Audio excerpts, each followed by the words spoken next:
लेकिन मेरे गांव से मेरे शुभचिंतक यहाँ 300-400 रात को आ गए थे। वो दोनों अधिकारियों की नींद नहीं उठी और वो अपने कार्यालय और अपने घर छोड़ के, इतना संवेदनशील मुद्दा होने के बावजूद वो अपने ऑफिस या घर छोड़ के थाने में मेरे से बात करने कि क्या बात हुई, क्या घटना है, इतने तक उनका टाइम नहीं था। तो अपन क्या इस पुलिस पे विश्वास कर सकते हैं? मैं भारतीय जनता पार्टी का 2011 से विभिन्न पदों पे जिलों में विभिन्न पदों पे कार्य करा है और पिछले 15 साल से कार्य करता रहा हूं। मुझे मेरी सरकार पे विश्वास था कि मेरी सरकार जो एक शासन चला रही है, एक अच्छा शासन चला रही है। लेकिन आज मुझे दुख होता है कि मेरी सरकार के 2 अधिकारी जो राजस्थान पुलिस सेवा के अधिकारी हैं, होने को मेरे मित्र भी हैं, लेकिन उनको इतना भी समय नहीं मिला, इतनी भी उनको संवेदनशीलता नहीं थी कि वो ऐसे मामले में आके, जबकि कुछ दिनों 4 माह पूर्व थाने के पड़ोसी एक दीवार रमेश जी लुनानिया, हमारे भाई व्यापारी जो बढ़िया था, जाट नहीं था, जाट राजपूत भी तो टेक होता है कि बदमाश होते हैं, लेकिन वो बढ़िया था बेचारा। फोन आता, उठ के थानेदार के पास आ जाता कि साहब फोन है, आज 1 मिनट में थाने के पास आ जाता। 1.5 साल बाद में धमकियों में 1.5 साल बाद में उसका मर्डर हो गया और जिगोला पिस्टल लेके मर्डर कर दिया, जो पिस्टल अपने इंडिया में भी दिए। तो आप क्या सुरक्षा करेंगे हमारी? एक अधिकारी ने कहा कुचामन के, जबकि मेरे शुभचिंतक ने उसको फोन करा कि यार हमारे विजय बना को धमकी मिली है, तो श्रीमान जी का जवाब यह था कि लाइसेंस के लिए कर रहे होंगे। श्रीमान जी, मेरे पास पिछले 10 साल से लाइसेंस है और ऑल इंडिया लाइसेंस है, जो नागौर जिलों में 2-5 लोगों के पास ही होगा। मैं लाइसेंस के लिए मैं ये नोटिंग नहीं कर रहा था, किसी ने कहा पब्लिसिटी के लिए करा होगा। तो 15 साल से भारतीय जनता पार्टी का कार्यकर्ता हूं, विभिन्न पदों पे कार्य करा है और मेरी घर से मेरी पत्नी सरपंच है, मैं जनप्रतिनिधि हूं, मेरी गांव की जनता ने मुझे जिता के भेजा है, तो अच्छे वोटों से जिता के भेजा है। श्रीमान जी, मुझे पब्लिसिटी की जरूरत नहीं है, ये एक पीड़ा है, एक घर की पीड़ा है। मैं राजपूत हूं, दबने वाला नहीं हूं, उन लोगों से न तो दबाऊं न दबूंगा।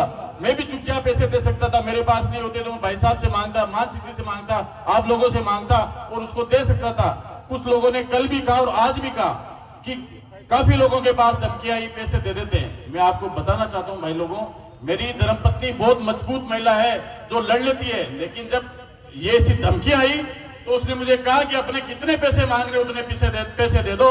तो जो भी भाई पैसे देके आए वो खुद कमजोर नहीं था, उसने परिवार ने कमजोर कर दिया, उसके रिश्तेदारों ने कमजोर कर दिया कि नहीं, अपने इनसे नहीं लड़ना, अपने इनसे लड़ाई नहीं करनी। कल मेरे जाति बंधु जो मेरे समाज के मेरे से बड़े हैं, रात को मेरे घर पे बैठे थे, कुछ पत्रकार बंधु भी बैठे थे। सबकी चर्चा ये थी कि अपन पंगा नहीं लें, अपन इस बात को आगे नहीं बढ़ाएं, अपन इस बात को कैसे ड्रॉप कर सकते हैं। सबकी यही चिंता होती है, जो अपना होता है उसकी चिंता होती है कि ऐसे मामलों में नहीं पड़े। तो बेचारे, उनकी भी कोई गलती नहीं थी जो पैसे दे गए, वो भी सीधे साधे व्यापारी, अपना काम धंधा करने वाले आदमी थे, डर के मारे पैसे दे के आए। जो पैसे नहीं दिए, सुखदेव सिंह जी गोगामेड़े ने नहीं दिए, उनके हाल देख लो, रमेश जी लुलानी ने नहीं दिए, उनके हाल देख लो, और अब मेरे देख लो। 4 दिन में मेरे पास 8 बार धमकी आ गई। पुलिस के जवाब ये होता है ब्लॉक कर दो, फोन मत उठाओ। मैंने 1 नंबर ब्लॉक कर दिया, कल वापस मेरे पास 4 नंबर से धमकी आ गई। इस बार तो उन्होंने अति कर दी, मेरे आज तक जितने लोगों को धमकियां दी, इंडिविजुअल धमकी दी। कल जो मेरे पास धमकी आई आप सब लोगों ने सुनी होगी, मेरे परिवार तक को जान से मारने की धमकी दे दी गई कि तेरे परिवार को भी नहीं छोड़ेंगे, तू क्या तेरे परिवार को भी नहीं छोड़ेंगे। लेकिन मैं उनको बताना चाहता हूं कि मौत एक दिन आनी है, जिस दिन भगवान ने लिख दी। आपके हाथ में मेरी मौत नहीं है भाइयों, जिस दिन भगवान मार देगा उस दिन तो तुम भी नहीं बचा पाओगे। वो गोली से मरूंगा, हार्ट अटैक से मरूंगा, रोड एक्सीडेंट से मरूंगा, उस दिन मर जाऊंगा, लेकिन डरूंगा नहीं, झुकूंगा नहीं और दबूंगा नहीं। चाहे प्रशासन मेरा साथ दे या नहीं दे, मैं झुकूंगा नहीं। और आप सब लोग पधारे, इसके लिए बहुत बहुत धन्यवाद, बहुत बहुत आभार।